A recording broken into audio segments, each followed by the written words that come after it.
Sejam todos bem-vindos à nossa reunião do Evangelho no Lar, da Casa Virtual Luz Espírita. Com o auxílio e proteção dos benfeitores da Colônia Maria de Nazaré, eu, Tiago, em nome de toda a Cavile, agradeço por nos receberem em seus lares. Hoje, a nossa equipe está composta pelos irmãos Sérgio, Célia e Lucimar, nos auxiliando na sustentação das boas energias, para levar luz e conforto aos lares materiais e espirituais. Pela irmã Isabela, com a prece inicial, nossa irmã Cristiane, com a leitura e reflexão do livro Caminho, Verdade e Vida, e por mim, que estarei conduzindo a reunião, bem como a solicitação à espiritualidade protetora que se faz presente junto a cada um que está participando, onde for que se encontre, na harmonização dos lares e fluidificação das águas. Neste momento, solicito a todos que estão nos acompanhando, dentro de suas possibilidades, deixem seus afazeres materiais por alguns instantes, lembrando que isso é muito importante. Se reúnam com quantos puderem da família, ou que seja apenas conosco, para que possamos, com os pensamentos unidos, desfrutarmos e recebermos, com o coração aberto, os benefícios deste banquete de luz e harmonia que são levados para as famílias em seus lares. Pedimos, se já não o fizeram, que providenciem um recipiente com água para fluidificação, lembrando que deve ser um recipiente exclusivo para cada pessoa, pois os remédios espirituais são colocados de acordo com a necessidade de cada um.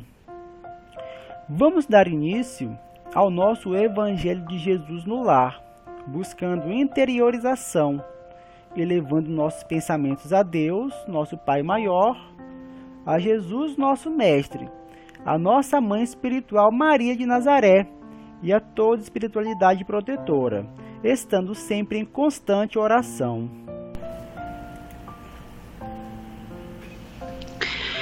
Amado Mestre Jesus, que este nosso estudo seja para o teu coração todas as nossas alegrias e aspirações.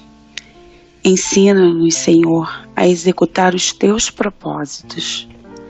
Abre-nos as portas de ouro das oportunidades do serviço e ajuda-nos a compreender a tua vontade, meu Pai. Que possamos aqui unidos levar tua palavra para todas as famílias que estão aqui presentes, encarnadas, desencarnados. Que os bons espíritos nos conduza com suas inspirações de amor e entendimento. Gratidão por essa oportunidade de aprender, crescer e disseminar a tua palavra, meu Pai. Assim seja. Leitura do livro Caminho, Verdade e Vida, por Francisco Cândido Xavier, ditada pelo Espírito Emmanuel. Capítulo 73. Oportunidade. Diz-lhes, pois, Jesus: ainda não é chegado o meu tempo, mas o vosso tempo está pronto. João, capítulo 7, versículo 6. O mau trabalhador está sempre queixoso. Quando não atribui sua falta aos instrumentos em mão, lamenta a chuva, não tolera o calor, amaldiçoa a geada e o vento. Esse é um cego de aproveitamento difícil, porquanto somente enxerga o lado arestoso das situações. O bom trabalhador, no entanto, compreende antes de tudo o sentido profundo da oportunidade que recebeu, valoriza todos os elementos colocados em seus caminhos, como respeita as possibilidades alheias. Não depende das estações, planta com o mesmo entusiasmo as frutas do frio e do calor. É amigo da natureza, aproveita-lhes as lições, tem um bom ânimo, encontra na aspereza da semeadura e no júbilo da colheita igual contentamento. Nesse sentido, a lição do mestre reverte-se de maravilhosa significação. No torvelinho das incompreensões do mundo, Não devemos guardar o reino do Cristo como realização imediata, mas a oportunidade dos homens é permanente para a colaboração perfeita no Evangelho, a fim de edificá-lo. Os cegos de espírito continuarão queixosos, no entanto, os que acordaram para Jesus sabem que a sua época de trabalho redentor está pronta, não passou nem está por vir.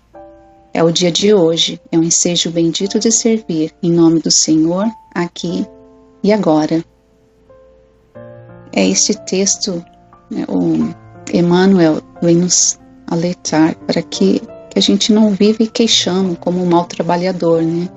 Aquele que está pronto para servir na seara do Cristo não coloca nenhum empecilho, não reclama, coloca a prática dos ensinamentos evangélicos, dos ensinamentos evangélicos, né, nas nossas atitudes, as palavras.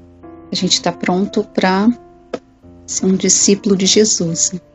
As oportunidades de transformação, as oportunidades de servir acontecem a todo momento para todos nós, mas muitos ainda, né, não têm os olhos para ver. Aqueles que já despertaram a consciência compreendem que as oportunidades são oferecidas a todos. Deus dá essa oportunidade igual a cada um de nós. E Emmanuel diz, né, que o bom trabalhador, no entanto, compreende antes de tudo o sentido profundo da oportunidade que recebeu, valoriza os elementos colocados em seus caminhos com respeito às possibilidades alheias. Então a gente vê aqueles que já despertaram essa consciência, valoriza cada oportunidade que foi dada. E essa oportunidade pode ser uma oportunidade de estudo que nos traz a edificação, né? Jesus já dizia, né, conheça a verdade e a verdade vos libertará. Ou um trabalho de caridade que ao mesmo tempo estamos nos beneficiando, ou várias situações de dificuldades na qual a gente pode tirar um aprendizado que traga algo bom para o nosso crescimento espiritual e tudo, né, que nos eleva. E ao mesmo tempo a gente precisa respeitar as possibilidades alheias. Às vezes a gente vê que aquele irmão está tendo oportunidade, mas ele não está pronto, não tem a mesma consciência. Então precisamos compreender que cada um tem o seu tempo de despertar. Então a gente precisa servir com contentamento, com amor, tanto nas dificuldades como no júbilo da colheita. Essa transformação, ela não é de imediata, leva um tempo e serenidade. Para a gente mesmo, essa transformação não acontece de uma hora para outra, leva muito tempo, vai levar muitas vidas. Então a gente precisa ter a humildade, a paciência com aqueles que ainda vivem na ignorância. Então vamos aproveitar a oportunidade do dia de hoje, né? O nosso momento é agora, o nosso momento de servir com Jesus é hoje. O texto diz que vai muito de encontro com a ótica de cada um, com o senso crítico de cada um, com o despertar, né, de cada um. Porque absolutamente tudo que somos colocados ou apresentados a nós aqui no plano físico e também no plano espiritual é oportunidade. Aí cito várias oportunidades, desde a oportunidade reencarnatória, a oportunidade de nossa família, de nossos filhos, dos nossos amigos, e até mesmo a oportunidade de estarmos aqui reunidos em Evangelho. Oportunidade até dessa nossa mensagem aqui e de encontro a demais oportunidades de nossos irmãos que estão nos acompanhando também em Evangelho. O tempo de Deus a nós oferecido, sem dúvida uma dádiva, mas tem um sobrenome chamado oportunidade. E que nós sejamos gratos, que nós sejamos honrados e dignos, né, deste tempo. Esse tema, falar sobre trabalho, é uma coisa que eu adoro falar sobre trabalho, porque eu tenho um propósito no meu dia a dia, que é tirar as pessoas da sua zona de conforto e mostrar o quanto é bom e edificante o nosso trabalho, seja ele qual for, né? No texto, quando ele fala que o mau trabalhador está sempre, que ele começa falando, né? O mau trabalhador está sempre queixoso, e quando não atribui sua falta aos instrumentos em mãos, lamenta a chuva. Ou seja, eles colocam a culpa em tudo para justificar a má vontade de querer trabalhar, né? Eu fiz uma pesquisa pequenininha aqui, e se a gente analisar o Antigo e o Novo Testamento, é encontrada 152 vezes a palavra trabalho. Tem uma passagem no Evangelho de João, capítulo 5, no versículo 17, né, que Jesus menciona: meu pai trabalha até agora e eu trabalho também. No Livro dos Espíritos tem várias, mas eu peguei duas questões aqui, a 674, em que ele pergunta: a necessidade do trabalho é lei da natureza? Aí o Espírito responde, né, o trabalho é lei da natureza, por isso mesmo que constitui uma necessidade. A 675, por trabalho só se deve entender as ocupações materiais? Não, o espírito trabalha assim como o corpo. Toda ocupação útil é trabalho. Esse é um assunto meu do dia a dia, falar sobre trabalho, sobre o porquê que as pessoas não gostam, elas reclamam que estão sem emprego, e quando tem, elas reclamam que estão trabalhando e justifica tudo. É o mau chefe, é o ambiente que não é bom. Então, quer dizer, a gente tem que ter a consciência de que trabalhar é uma dádiva de Deus.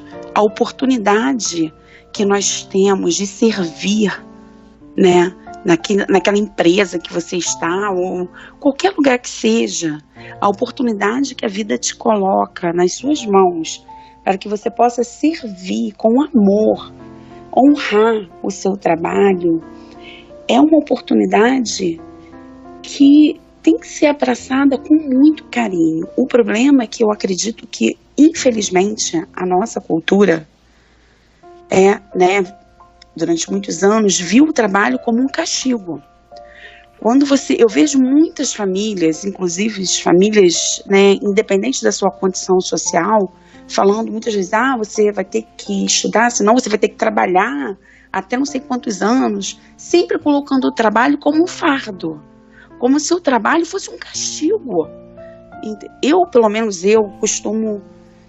Eu honestamente, eu sempre adorei muito trabalhar, eu gosto de trabalhar, é sempre muito bom estar fazendo uma atividade, porque a gente se sente útil, servindo, independente da posição, como eu falei, independente da posição que você esteja. Se você está servindo café numa empresa, honre o seu trabalho, até mesmo porque a melhor profissão para a gente que está numa empresa é ter um cafezinho passado na hora.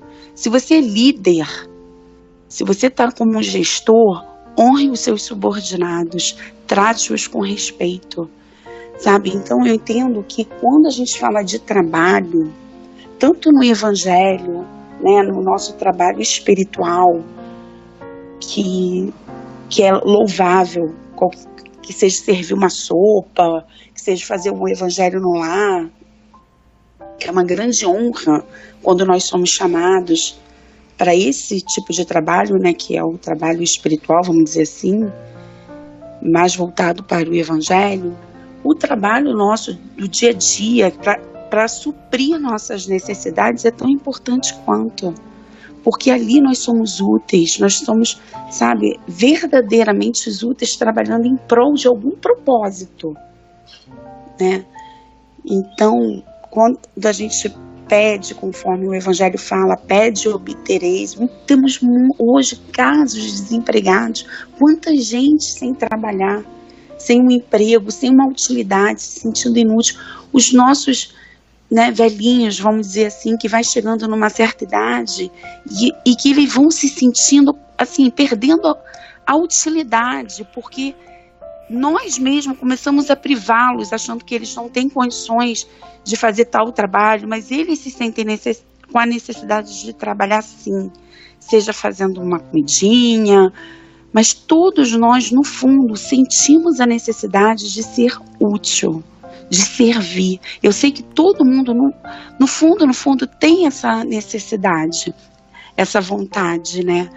Mas muitas vezes o ser humano, ele não consegue, ele está tão mal acostumado, está dentro da sua área de conforto, né? Infelizmente, o nosso governo contribui muito para que isso aconteça, que continue na zona de conforto, né? Porém, do outro lado, há necessidade, sim, do trabalho. Então, quando essas pessoas ficam pedindo trabalho e quando conseguem um trabalho, não valoriza o que tem, eu acho que está na hora da gente parar, se conscientizar e perguntar: o que eu vim fazer aqui? Ninguém veio aqui a passeio. Todos nós viemos com um propósito. Independente de qual for, a gente não tem que comparar o nosso propósito com o propósito, por exemplo, de Chico Xavier, de um Divaldo, do Dr. Bezerra de Menezes, mas cada um trazemos dentro de nós um propósito. E quando a gente encontra esse propósito, com certeza a vontade de servir, ela é muito forte, né? Então, acho que a mensagem, né, que a gente quer deixar é que a gente tem sempre que lembrar que Deus a todos ampara, na caminhada, nos passos, na busca, mas por nossa conta, né? Que Deus nos ajuda na medida em que nos esforçamos na busca do que precisamos. Tudo concorrerá em nosso favor se trabalharmos com afinco, humildade, fé, confiança. Sabe, meus irmãos, não há milagres, não existe milagres. As conquistas, as vitórias são frutos unicamente do trabalho digno. Então vamos honrar o nosso trabalho. Levemos em nosso coração os ensinamentos tão bem explanados, buscando nos interiorizar com pureza na alma, ouvindo uma canção e refletindo. Nós encarnados, sem exceção, possuímos algo a realizar na construção do reino de Deus na Terra. Conforme o texto nos alerta, a semeadura e a colheita devem ser realizadas com a mesma alegria. Jesus espera isso de nós. E não nos esqueçamos que a bondade e a misericórdia infinitas de Deus seguem nossos passos.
Após nossas reflexões, vamos elevar com todas as forças da alma e pureza no coração nossos pensamentos ao nosso Pai, ao nosso irmão maior Jesus, direcionando nossas energias para a harmonização dos lares e fluidificação das águas, e com o auxílio da espiritualidade protetora que se encontra junto a nós todos, que possamos abrir nossos corações para termos forças, discernimento, vontade para nos corrigirmos interiormente e podermos promover a paz, a harmonia e mais amor junto à nossa família que convive conosco em nossos lares.